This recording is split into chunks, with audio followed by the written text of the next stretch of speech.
Impactful leadership is like riding a bicycle, a backwards bicycle.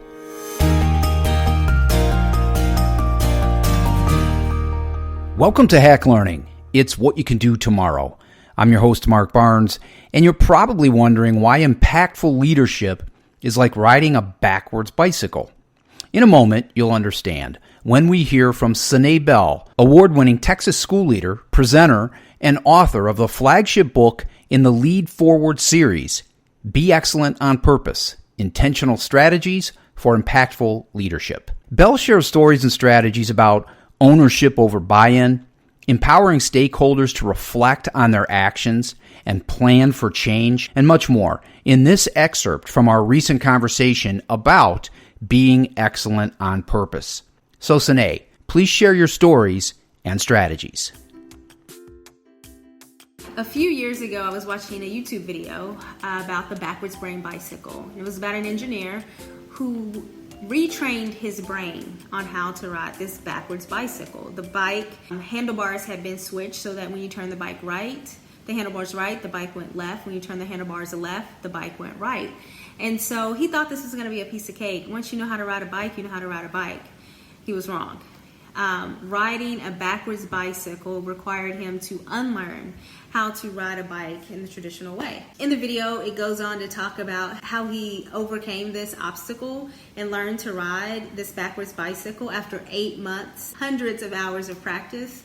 But what was interesting is because he spent the time unlearning to learn something new, he forgot what he used to know about riding a bicycle. Now here's the interesting part. After a few tries, not as many tries as it took him to learn how to ride the backwards bicycle, he was able to relearn how to ride the bike in a traditional way. Where am I going with this? Change is difficult. Not impossible, but it's difficult. And it's difficult because when it's someone else's change, we have to unlearn what we are comfortable in, what we are used to, so that we can relearn something new. And so in my experience as a leader, I've had the opportunity to lead change in many different ways. And every time I lead change, I learn something about myself as a leader and some critical skills and strategies that are really necessary to help navigate the change process. Because I think it's super critical to, number one, go for ownership instead of buy-in. And let me tell you the difference. When you lease a home or an apartment or you lease a place to live, if something breaks, you call a landlord, they fix it. You can re-sign your lease after a year or you can choose to move. So, you have options when you lease. You're not necessarily locked in or committed to having to stay past your lease. When you own a home, think about the amount of work that goes into purchasing a home or keeping up a home. If you sell the home, if something breaks, it's on you. The same is true for owning the work in our organizations. If you are buy-in, once that leader's gone, that initiative, that idea, that's out the window. But when you own the work, it doesn't matter who is in the seat. When you own it, that means you are a part of that process and you are a part of building the work that you are participating in. So go for ownership. Work to develop ownership. Buy-in is temporal. Let me tell you some additional strategies that is really important. See the big picture. It's really important that you see where the organization has been so you can determine where it's going.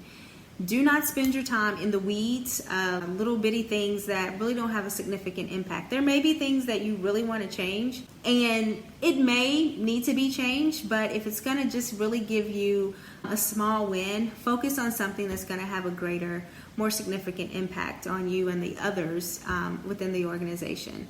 Ultimately, those little bitty weeds and the little bitty details, you'll be able to change those a whole lot easier when you focus on the big picture. Go on a listening tour. When you join a new organization, you step into a new role as a leader, learn to listen about where the organization has been, the journey, Ask questions. Ask more questions than you have answers while you're on this listening tour. It is through the questioning that helps people to be reflective about their practice, about where they've been, where they would like to see the organization go, about the initiatives and programs that have been put in place. And so if you can get people to reflect on themselves and maybe identify areas where change may be needed or growth may be needed, it's a win-win, because everybody likes their own change. We just don't like other people's change. So if people can come up with their own change and you just kind of have guided and directed their path, that's a win for you. If you're joining an organization and you're going to be taking on this leadership role, it's really important to have an entry plan.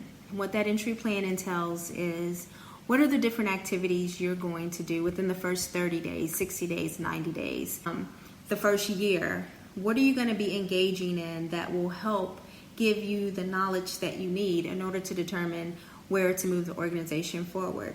In this entry plan, you want to identify who are the groups of stakeholders you're going to be speaking with. Will you be speaking with students and different staff members, parents? Will you be utilizing surveys? Also think about what questions you're going to ask. Really be specific and line out those questions so people will know, like, okay, this is kind of what she's working on. But not to just stop there, letting them know, what do you plan to do with the information? You need to communicate your findings and what you have found as you've studied really the history of the organization. What's working? Why is it working? Where are some areas that we want to improve? These are questions that you don't need to go in and answer. You need to develop the capacity and ownership in others so that they can answer these questions and help you carry the work forward. So that entry plan is really important to being transparent with everyone so they know exactly what's going on and what you're looking at before you change what they have been doing. Lastly, give time and support. During the change process, people need time to wrestle with the change. They need time to think about what this means for them. They need time to feel that the trust is going to be there so that they feel safe and supported to do their best work as they navigate this change process.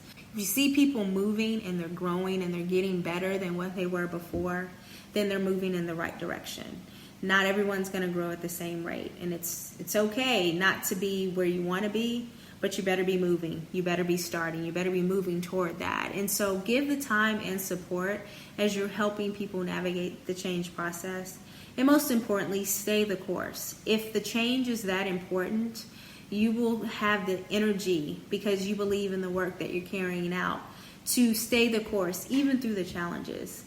And do not give up on the change process. It is at that moment when it is the hardest that you are very, very close to breakthrough.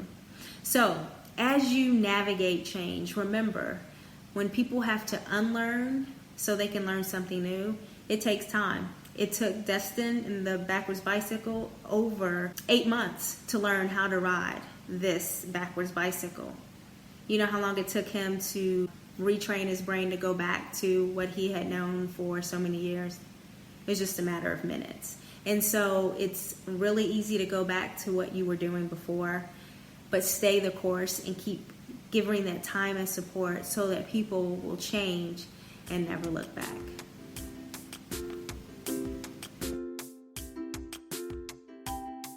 That was award-winning principal Sanée Bell with stories and strategies for impactful leadership.